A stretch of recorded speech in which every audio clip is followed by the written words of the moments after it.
2014 में auto university के एक प्रोफेसर जिनका नाम था नॉर्म स्पेंसर, उन्होंने साइकोलॉजी टुडे के आर्टिकल में बताया कि मैन रेप करते क्यों हैं। एंड उन्होंने कहा कि जेनेटिक डिजाइन के द्वारा वो फिजिकली स्ट्रांग होते हैं, इस वजह से वो रेप करते हैं। एंड वो रेप करते हैं क्योंकि वो कर पाते हैं। मतलब उन्होंने रेप करने का जो रीजन बताया है वो है फिजिकल फैक्टर, बट इसके अलावा भी बहुत सारे और रीजंस हैं। एंड एनसीआरबी मतलब नेशनल क्राइम रिपोर्ट ब्यूरो के 2021 के एनुअल रिपोर्ट के अकॉर्डिंग उस साल देश में करीब 31,000 से भी ज्यादा रेप के केसेस रजिस्टर्ड हुए थे। मतलब एवरेज करीब 86 केसेस डेली रजिस्टर्ड हुए थे। एंड इसके अलावा एक रिपोर्ट के अकॉर्डिंग 2005 से 2021 तक के बीच में इतने रेप के केसेस रिपोर्ट किए गए थे। एंड अगर हम 2005 की बात करें तो इस साल करीब 18,000 से भी ज्यादा रेप के केसेस रिपोर्ट किए गए थे। एंड अगर हम 2012 की बात करें तो इस साल करीब 24,000 से भी ज्यादा रेप के केसेस रिपोर्ट किए गए थे। एंड अगर हम 2016 की बात करें तो इस साल करीब 38,000 से भी ज्यादा रेप के केसेस रिपोर्ट किए गए थे। एंड अगर हम 2021 की बात करें तो इस साल करीब 31,000 से भी ज्यादा रेप के केसेस रिपोर्ट किए गए थे। बट यहाँ पे एक इंपॉर्टेंट क्वेश्चन ये है कि रेप करने वाले लोग आखिर सोचते कैसे हैं, उनका माइंडसेट क्या होता है, उनकी मोटिवेशंस क्या होती हैं। क्योंकि ये तो हम सब जानते हैं कि ये हमारे ही सोसाइटी का पार्ट है, लेकिन फिर भी ये जानना बहुत जरूरी है कि वो सोचते कैसे हैं, क्योंकि सिर्फ इसी तरीके से हम उनको समझ पाएंगे एंड उनको रोक पाएंगे। सो आज की इस वीडियो में हम डिस्कस करेंगे कि रेप करने वाले लोग आखिर सोचते कैसे हैं, उनका माइंडसेट क्या होता है, उनकी मोटिवेशंस क्या होती हैं। एंड इसके अलावा इसके ऊपर जो रिसर्चेज हुई है वो क्या कहती है। एंड इसके अलावा हम ये भी देखेंगे कि ऐसे कौन से रेप के केसेस थे जिसके वजह से इंडिया के रेप लॉज में काफी बड़े बड़े चेंज किए गए, या आप कह लें रिफॉर्म किया गया। एंड इसका क्या सॉल्यूशन हो सकता है जानेंगे इस वीडियो में।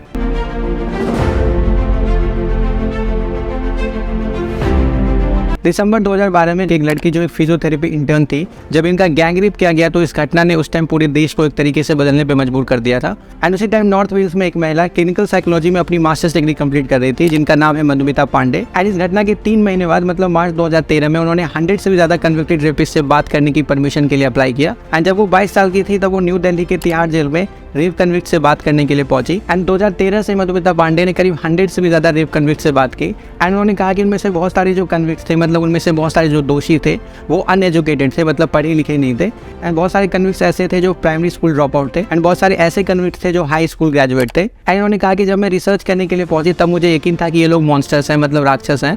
लेकिन जब आप इनसे बात करते हो तो आपको रियलाइज होता है कि ये कोई एक्स्ट्रा ऑर्डिनरी मैन नहीं है, मतलब ये कोई असाधारण आदमी नहीं है, ये एक ऑर्डिनरी मैन है, मतलब एक साधारण आदमी है। लेकिन इनकी जो अपब्रिंगिंग एंड थॉट प्रोसेस है, मतलब इनकी जो परवरिश हुई है और इनकी जो विचार प्रक्रिया है, मतलब सोचने का जो तरीका है, इसकी वजह से इन्होंने जो किया है वो किया है। एंड यहाँ पे उन्होंने उन दोषियों को ग्लोरीफाई नहीं किया है, बस ये कहा है कि उनकी जिस तरीके से परवरिश की गई और इनकी जो सोचने का तरीका है उसकी वजह से इन्होंने जो किया है वो किया है। एंड इसके अलावा उन्होंने ये भी कहा कि ये जो रेपिस्ट है ये कोई दूसरी दुनिया से नहीं आया है, ये हमारे ही सोसाइटी का पार्ट है। और ये बात एक तरीके से ठीक भी है कि जो रेप करने वाले लोग हैं ये हमारे ही सोसाइटी का पार्ट है, लेकिन कुछ फैक्टर्स की वजह से ये लोग इस तरह का क्राइम करने के लिए सोचते हैं। एंड इसके अलावा ऐसे भी रेप कन्विक्ट्स मिले जो डेली लाइफ में होने वाले छोटी छोटी बातों पर इतना गुस्सा हो गए कि उन्होंने इस तरह का क्राइम करने के लिए सोचा। जैसे कि मधुमिता पांडे ने बताया कि एक केस था पार्टिसिपेंट नंबर 49 का, जो उनके साथी था कन्विक्ट 23, जो एक स्कूल ड्रॉप आउट था।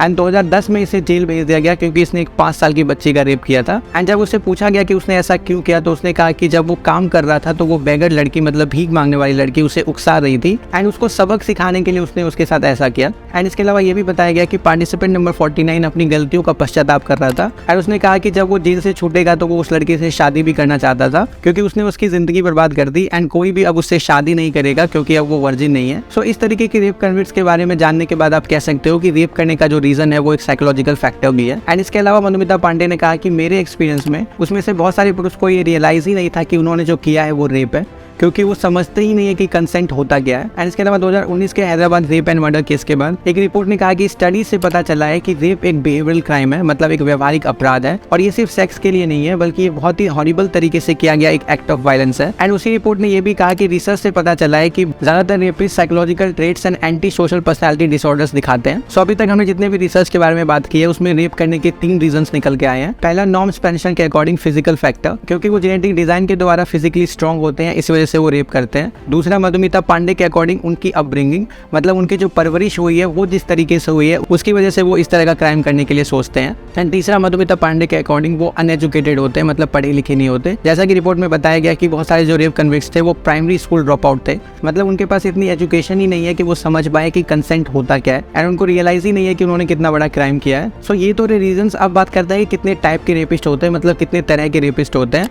सो 2008 में फ्लोरिडा अटलांटिक यूनिवर्सिटी के विलियम एफ मैकविन के साथ 3 और रिसर्चर्स ने जनरल साइकोलॉजी के आर्टिकल में कुछ टाइप के रेपिस्ट के बारे में डिस्क्राइब किया, जिसमें से एक है अपॉर्चुनिस्टिक रेपिस्ट, मतलब वो व्यक्ति जो एक नॉन कंसेंटिंग पीपल को, मतलब एक गैर सहमति वाले व्यक्ति को अपॉर्चुनिस्टिक सिचुएशन में, मतलब अवसरवादी स्थिति में सेक्सुअल रिलेशन में एंगेज होने के लिए मजबूर करता है, वो अपॉर्चुनिस्टिक रेपिस्ट की कैटेगरी में आता है। और इसके अलावा निकोलस ग्रो जो एक क्लिनिकल साइकोलॉजिस्ट है, उन्होंने भी कुछ टाइप के रेपिस्ट के बारे में डिस्क्राइब किया है, जिसमें से एक है पावर रेपिस्ट। एंड इस तरह के जो रेपिस्ट होते हैं वो रेप के बारे में फैंटेसाइज करते हैं। एंड इसके अलावा उन्होंने ये भी कहा कि इस तरह के जो रेपिस्ट होते हैं वो शायद ये बिलीव करते हैं कि विक्टिम पहले इस चीज़ के अगेंस्ट होगा, लेकिन बाद में वो भी इस चीज़ को एंजॉय करेगा। सो इस टाइप के रेपिस्ट के बारे में जानने के बाद आप ये कह सकते हो कि रेप करने का जो रीज़न है वो एक साइकोलॉजिकल फैक्टर भी है। एंड इसके अलावा उन्होंने एक और टाइप के रेपिस्ट के बारे में डिस्क्राइब किया है, जो है एंगर रेपिस्ट। एंड इस तरह के रेपिस्ट का एम होता है विक्टिम को ह्यूमिलेट करना, उन्हें अपमानित करना या उन्हें चोट पहुंचाना। एंड इसके अलावा इस तरह के रेपिस्ट का एम फिजिकल वायलेंस के साथ गलत तरीके के लैंग्वेज का यूज करके विक्टिम को अपमानित करना या चोट पहुंचाना होता है। एंड इसके अलावा शैनन एम बार्टन बलेसा जो एक क्रिमिनोलॉजी प्रोफेसर है, माफ कीजिएगा अगर प्रोनाउंसिएशन ठीक ना हो तो, लेकिन इन्होंने भी एक टाइप के रेपिस्ट के बारे में डिस्क्राइब किया है, जो है सेक्सुअल ग्रेटिफिकेशन रेपिस्ट। एंड इस तरह के रेपिस्ट का जो मोटिवेशन होता है वो होता है सेक्स को प्राप्त करना। एंड इसके अलावा इन्होंने ये भी कहा है कि इस तरह के जो रेपिस्ट होते हैं वो ज़्यादातर लोनली होते हैं, मतलब अकेले होते हैं।